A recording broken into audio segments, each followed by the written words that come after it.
ఏమైంది పూజ? ఎందుకు ఏడుస్తున్నావు? చిన్నప్పటి నుంచి మన మధ్య ఎడబాటే ఉంది. ఇలా కలిసామో లేదో ఒక్కరోజు గడవక ముందే మళ్ళీ ఎడబాటుకి నిన్ను వదిలి వెళ్లాల్సొస్తోంది. నువ్వు నన్ను వదిలి వెళ్ళినా నేను నిన్ను వదలనక్క. నువ్వు ఎక్కడున్నా నేను నీతో పాటే ఉంటాను. బయలుదేరే ముందు ఇలా కన్నీళ్లు పెట్టుకోకూడదు. హ్యాపీగా వెళ్ళాలి, సరేనా? వాళ్ళంతా వెళ్ళిపోతుంటే మనం ఇక్కడుండి ఏం చేస్తామే? పూర్ణి, లగేజ్ సర్దుదాం పద. వెళ్ళొస్తాను క్రాంతి.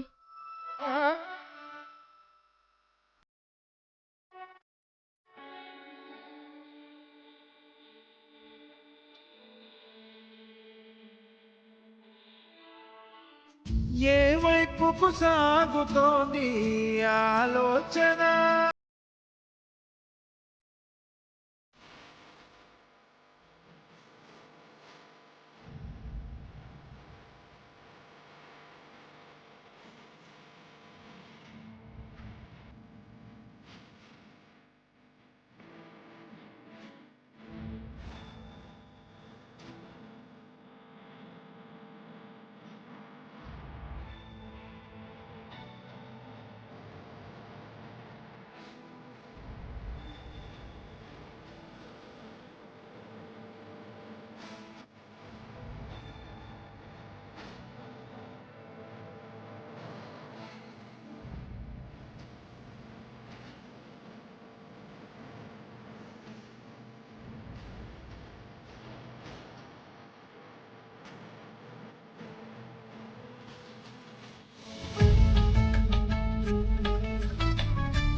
ఏదో మాట వరుసకి 2 రోజులు ఆగిన తర్వాత వద్దురు అన్నాను కదా అని వచ్చేయొద్దు.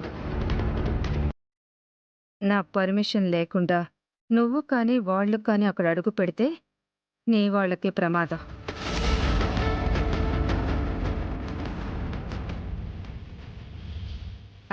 వెళ్ళొస్తాం బాబు. అలాగే అండి. వెళ్ళొస్తామమ్మా.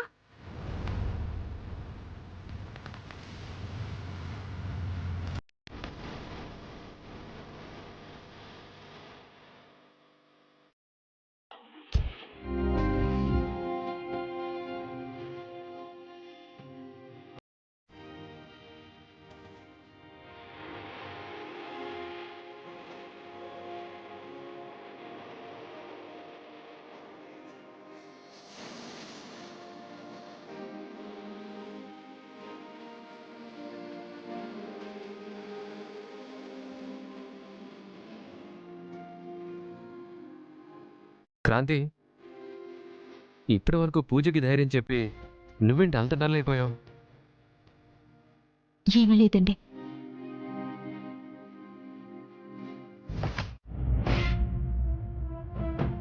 పూజ మీ అక్కని తెలిసిపోయిందా? అయినా పూజ మీ అక్కనే విషయం నువ్వు ఎవ్వరితో, ముఖ్యంగా పూజతో చెప్పకూడదు.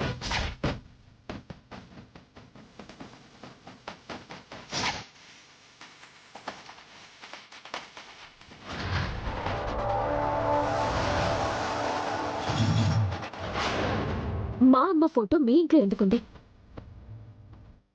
ఆమె మొహం మీద ఇంటి మార్క్ ఎందుకు వేశారు? అది పిల్లలెవరో చేసిన పని అయి ఉంటుంది. ఒక హృదయం లేని పోలీస్ ఆఫీసర్ మా నాన్న ఎదుగుదలను చూసి ఓర్చుకోలేక అన్యాయంగా మా నాన్నగారిని ఒక కేసులో ఇరికించి ఆయన్ని జైలుకు పంపించింది. అందుకే అది లేకపోయినా దాని మీద, దాని కుటుంబం మీద పగ తీర్చుకోవాలని మొండిగా నేను బ్రతుకుతున్నాను. ఏమండి? ఏమండి? వస్తున్నా క్రాంతి.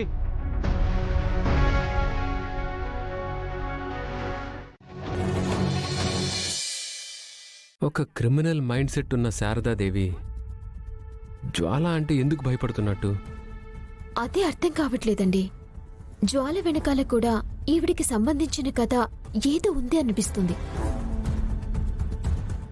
నిజంగా జ్వాల అంటే భయపడుతోందా? తనకి తెలియని విషయం ఏదో తెలుస్తుందేమో అని జాగ్రత్త కోసం భయపడుతున్నట్టు నటిస్తుందా? ఏమో, అది మనకెలా తెలుస్తుంది? అక్కడికి వెళ్తే జ్వాల ఎవరు, అక్కడ ఏం జరుగుతుందో తెలుస్తుంది కదా. కానీ అక్కడికి వెళ్ళలేం కదా. కానీ వెళ్ళాలండి. పూజనక్కడ ఒంటరిగా ఉంచటం మంచిది కాదనిపిస్తుంది.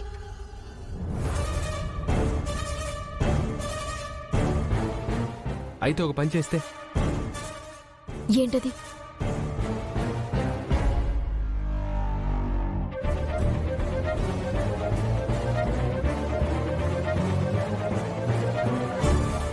ఎలా ఉంది ఐడియా? అబ్బా అమ్ముకుచ్చి,